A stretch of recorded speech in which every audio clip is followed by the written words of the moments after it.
Assalamualaikum warahmatullahi wabarakatuh.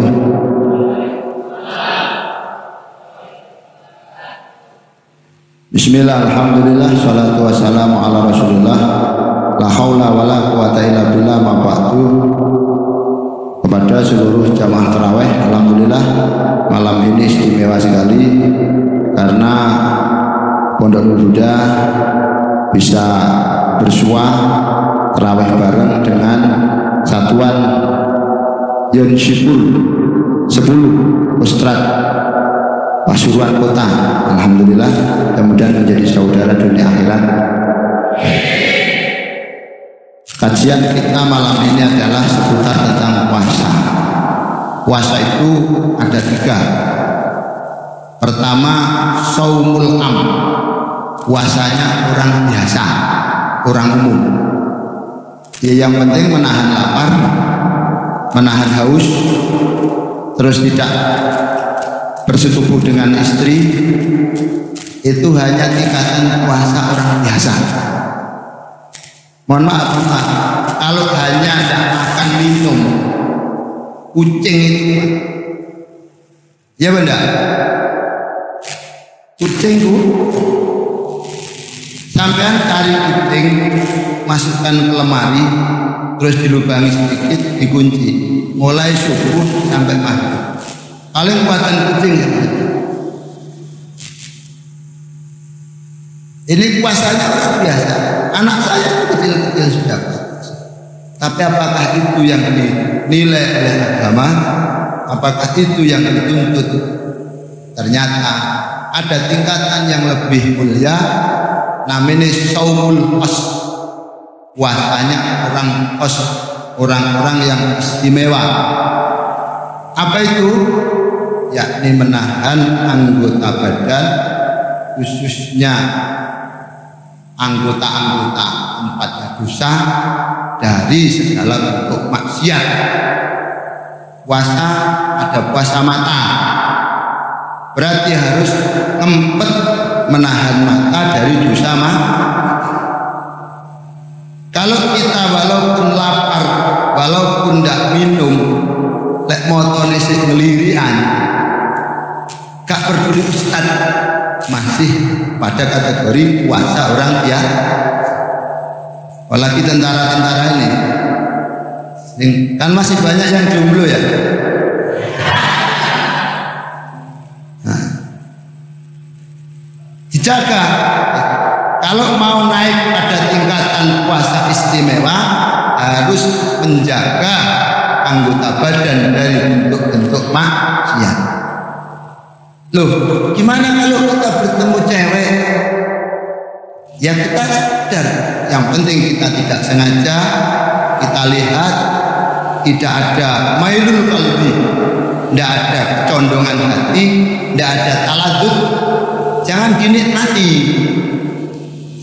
Kalau engkau nikmati, subhanallah, ya Allah, berarti mata kita telah makan, mata kita telah makan, membatalkan puasanya orang khusus. Mulut ada puasanya, jaga dari hal-hal yang berbau dosa yang keluar dari mulut. Tangan jaga, pikiran jaga. Kata orang Jawa, opo buto. Dulu ada pewayangan namanya Pendowo Limo. Pendowo Limo itu sebenarnya hanya sekedar sanet. Pendowo Limo itu ya puasanya orang-orang khusus, menjaga anggota badan 5 panca indera. Kalau panca indera kuat puasa, akan bisa mengalahkan namanya Kurawa. Kurawa lebih dari 100. Kurawa itu juga hanya sekedar istilah, aslinya Kurhowo alias hawa nafsu. Walaupun 5 kalau kuat bisa mengalahkan hawa nafsu yang lebih dari 100, dari jabatan mengeluarkan hawa nafsu, yang masih rendah nafsu, yang sudah tinggi menjadi som, itu dicegah terus, insya Allah kita akan mampu mengalahkan Kurawa. Ketika Kurawa sudah kalah, maka negara Hastinapura alias hati nurani kita akan menang, tentram, kita akan munggah pada era manusia di atas rata. Katanya walaupun tidak duit-duit tapi sugih tanpa bondo, walaupun tidak sakti secara ilmu kanuragan tapi digjoyo tanpa aji, sugih tanpa bondo, digjoyo tanpa aji. Jadi jaga semua. Kalau kita mau masuk dalam tingkatan puasa yang lebih tinggi, yakni Shaumul Khos. Ada puasa yang lebih tinggi lagi, namanya Shaumul Khos. Puasanya orang khusus, para wali-wali, yakni ngempet hati untuk bayangnya selain Allah. Kita ngempet terus sambung ke Allah. Nah, gimana kalau kita melihat manusia? Manusia itu terlihat setelah melihat Allah, atau minimal seluruh yang dilihat itu menyebabkan kita bisa melihat kebesaran. Melihat semut saja kita bisa melihat Allah. Ya Allah, semut segini, ini masih kadang ada yang hamil. Kalau segini masih hamil, anaknya seberapa? Dan itu semua organnya penuh. Terus kakinya seperti apa yang di dalam? Kalau laki-laki kan mestinya masih punya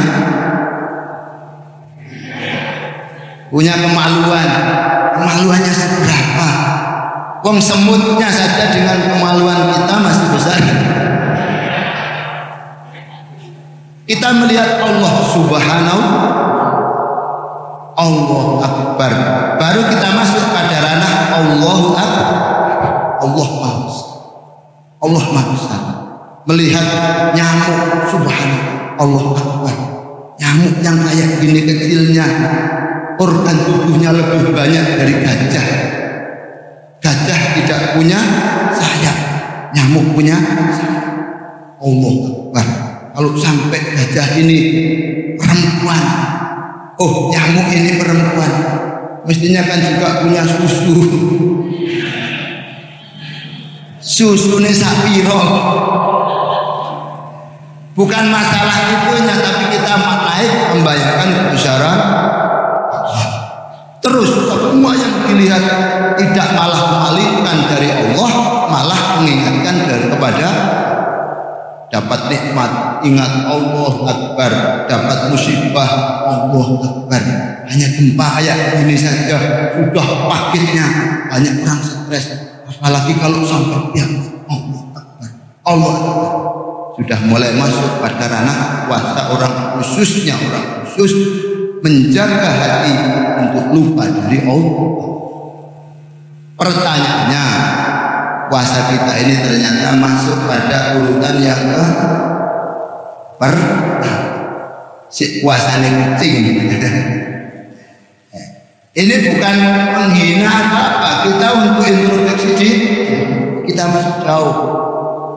Kita diberi nikmat ekspor, jangan menganggap ini ibadah kita, amal kita, kebaikan kita. Tidak, murni anugerah Gusti Allah. Mudah-mudahan ditingkatkan oleh Allah pada tingkatan yang lebih tinggi, bisa menjaga anggota badan dari segala bentuk maksiat, sehingga kita layak menjadi hamba Allah. Karena kita ternyata masih sering menjadi hamba nafsu, kita masih sering menjadi hamba syaitan. Kita yang katanya cinta surga, ternyata amal kita banyak yang memasukkan ke neraka. Kita yang katanya benci neraka, ternyata amal kita semuanya mayoritas memasukkan kita. Kita yang katanya umat Nabi Muhammad, amal kita yang mencerminkan Nabi Muhammad, ternyata kita banyak menjadi umat-umat syaitan.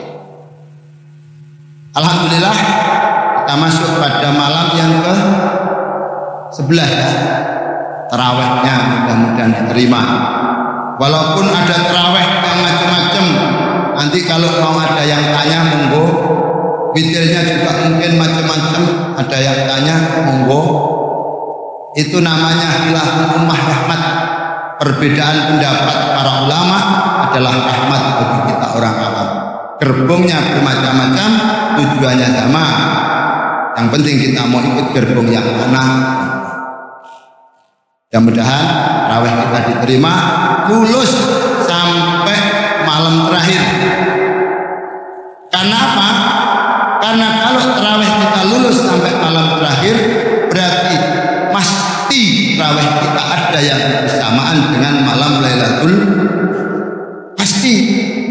Padahal Gusti Allah dawuh Lailatul Qadri khairum min alfi syahrin tanazzalul malaikatu war-ruhu fiha. Lailatul Qadar itu adalah malam kemuliaan karena beribadah di situ lebih mulia daripada beribadah 1000 bulan. Ukuran 83 tahun. Ndak nguyuh, ndak ngising, ndak makan. Tarawih. Ndak mungkin buat kita umat Nabi Muhammad diberikan kemuliaan untuk dongkrak katrol yang umurnya pendek seperti kita dengan kemuliaan malam Lailatul Qadar. Ada 3 macam juga. Ada tingkatan seperti kita, hanya ngepas-ngepasnya saja. Yang penting malam itu kita isi ibadah, pas keluarnya berarti ada ibadah kita yang bersamaan dengan malam Lailatul. Ada yang pas beribadah betul dengan bersamaan turunnya Lailatul, pas subhanallah, pas baca Quran, pas kita sujud, pas kita tadarruk, pas itu lebih mulia lagi. Ada yang betul-betul melihat dengan mata kepala, yaqodotan, betul-betul menyaksikan keajaiban Lailatul. Awak dewi, untung eleknya tempat tarawih pun. Kok tempat tarawihnya bolong, tempat sing bolong betul Lailatul Qadar. Bahasa alam, saudara latin temenan tahun ini kita. Niki sing wis bolong-bolong, muga-muga belum Lailatul Qadar ya. Mudah-mudahan belum Lailatul Qadar. Jadi masih ada peluang lah, ada peluang. Katanya Kanjeng Nabi, Lailatul Qadar itu bisa turun mulai malam pertama sampai malam terakhir, cuman aktar mayoritas turun pada 10 Ramadan yang terakhir dan dikerucutkan kembali pada malam-malam ini. Kata Imam Ghazali dalam kitab Ihya, terus Syekh Abu Bakar Syato dalam kitab Ta'anat Talibin, ada lebih pengerucutan kembali, tapi juga versinya macam-macam. Ini sekedar isyarah-isyarah ilham-ilham yang ditangkap oleh para ulama. Kita lihat awal daripada puasa. Kalau kemarin awal puasanya adalah hari apa? Selasa ya. Kalau hari Selasa katanya kita Ta'anat Talibin Lailatul Qadar rata-rata turun pada malam 25. Turun pada malam 25. Tapi yang tidak harus, bisa jadi sudah, bisa jadi besok, bisa jadi malam nuzulul Quran. Loh, kok ada Lailatul Qadar? Kok ada nuzulul Quran itu gimana? Kalau nuzulul Quran kan pasti malam 17 Ramadan. Pas barengan kali 17 Agustus dulu itu. Jadi 17 Agustus itu betul-betul bukan kebetulan, memang dari Allah untuk Indonesia. Malah kemana-mana ini, tidak apa-apa. Quran ini ya tentara-tentara ya. Hiroshima Nagasaki sudah dibombardir sama sekutu tanggal 12. Ya, 12 Agustus. Tapi Bung Karno masih sowan matur kepada para ulama, pada Mbah Hashim Asy'ari. Bagaimana Kiai? Jangan, sebentar lagi tanggal 17 pas Jumat lagi. Ini bukan kebetulan, ini memang persiapan Allah untuk Indonesia. Subhanallah. Terus akhirnya sampai Bung Karno diculik supaya segera proklamasi. Tetap Bung Karno tidak nunggu tanggal 17. Karena di situ ada pertemuan 17 rakaat puasa kita 1 hari 1 malam, 17 Ramadan, 17 Agustus, pas Jumat lagi. Sampai Bung Karno betul-betul proklamasi pada Jumat lagi 17 Agustus. Lah 17 Ramadan itu Allah Ta'ala dulu menurunkan Al-Quran secara mujmal, secara global 30 juz. 30 juz dulu. Terus kemudian sama Allah diturunkan sedikit demi sedikit, sedikit demi sedikit. Setelah dikumpulkan nama tempat namanya Baitul Izzah, tempat yang mulia untuk penampungan Quran 30 juz, kemudian diturunkan secara bertahap sesuai kebutuhan Kanjeng Nabi dalam sampai 23 tahun akhirnya cukup. Kalau untuk Lailatul Qadar ini tidak sama dengan 17 Ramadan. 17 Ramadan itu namanya Nuzulul Quran, turunnya Al-Quran pertama dalam rangka satu paket global 30 juz.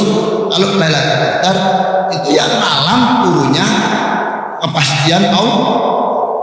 Paham ya? Jadi antara Nuzulul Quran dengan Lailatul.